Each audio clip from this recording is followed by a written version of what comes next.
Middle ഈസ്റ്റിലെ ഇപ്പോഴത്തെ ഈ ഒരു വലിയ പ്രതിസന്ധി ഞാൻ ഈ കഴിഞ്ഞ ദിവസം അവിടെയുള്ള എൻ്റെ ഒരു സുഹൃത്തിനെ വിളിച്ച് സംസാരിക്കാനിടയായി.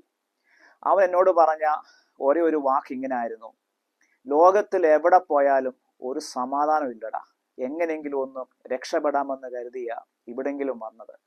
നാട്ടിലുള്ളതെല്ലാം വിറ്റുപിറക്കി എങ്ങനെയെങ്കിലും ഒരുപാട് കടമുണ്ട്, ആ കടമൊക്കെ ഒന്ന് വീടാമെന്ന് കരുതിയ ഇവിടെ വന്നിട്ട് അധികം നാളായില്ല.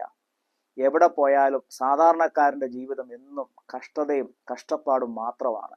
അധികാരമോഹങ്ങൾക്ക് വേണ്ടി കുറെ സാമ്രാജ്യ ശക്തികൾ പരസ്പരം യുദ്ധമടിച്ച് അവര് രസിക്കുമ്പോൾ ഇതുപോലുള്ള ഓരോ സാധാരണക്കാരായിട്ടുള്ള എത്രയോ ആയിരക്കണക്കിന് പതിനായിരക്കണക്കിന് ആളുകളുടെ ഒരു വേദനയായിരിക്കാം ഇവനെപ്പോലുള്ള ആളുകളുടെ ഈ ഒരു വാക്കു എന്ന് പറയുന്നത്.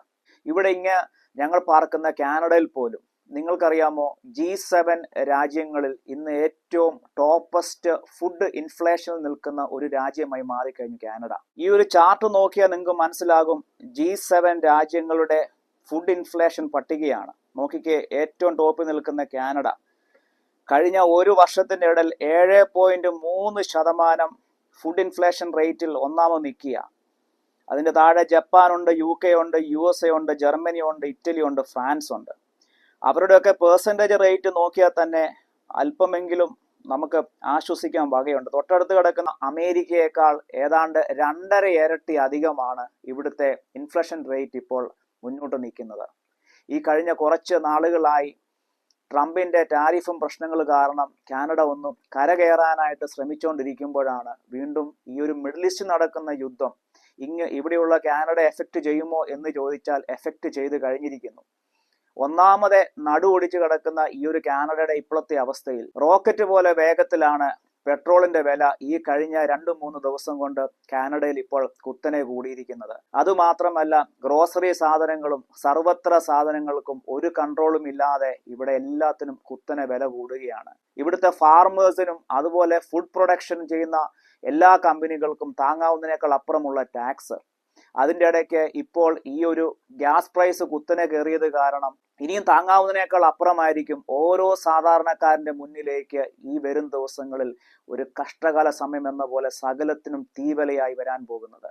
എൻ്റെ സ്നേഹിതൻ പറഞ്ഞ പോലെ തന്നെ അത് മിഡിൽ ഈസ്റ്റിൽ മാത്രമല്ല, ലോകമെമ്പാടുമുള്ള ഓരോ സാധാരണക്കാരൻ്റെയും ഗതികേടാണ്.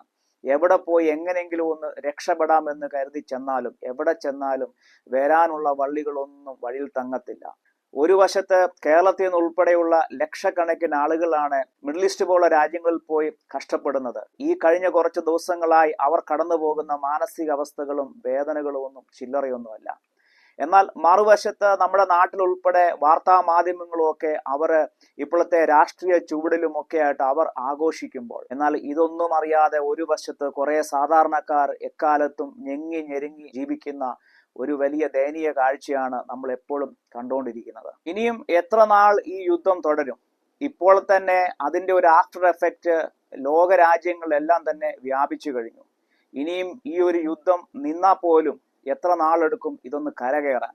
ഓരോ സാധാരണക്കാരനും അവൻ്റെ ജീവിതം എന്താകും? ഇനിയും മിഡിൽ ഈസ്റ്റിലുള്ള എത്രയോ ആയിരക്കണക്കിന് ആളുകളുടെ ജോലി, എത്രയോ പേരുടെ ജോലി ഇതിനോടകം നഷ്ടമായി കഴിഞ്ഞിട്ടുണ്ട്. എത്രയോ പേർ ഇതിനോടകം എല്ലാം കെട്ടിപ്പറക്കി സ്വന്തം രാജ്യത്തിലേക്ക് മടങ്ങേണ്ട ഒരു ഗതികേട് വന്നിട്ടുണ്ട്. പക്ഷെ ഇതുമെല്ലാം ഇവിടെയുള്ള അധികാരമോഹികൾക്കോ അല്ലെങ്കിൽ രാജാക്കന്മാർക്കോ വല്ലം അറിയേണ്ട കാര്യമുണ്ടോ? അല്ലേ?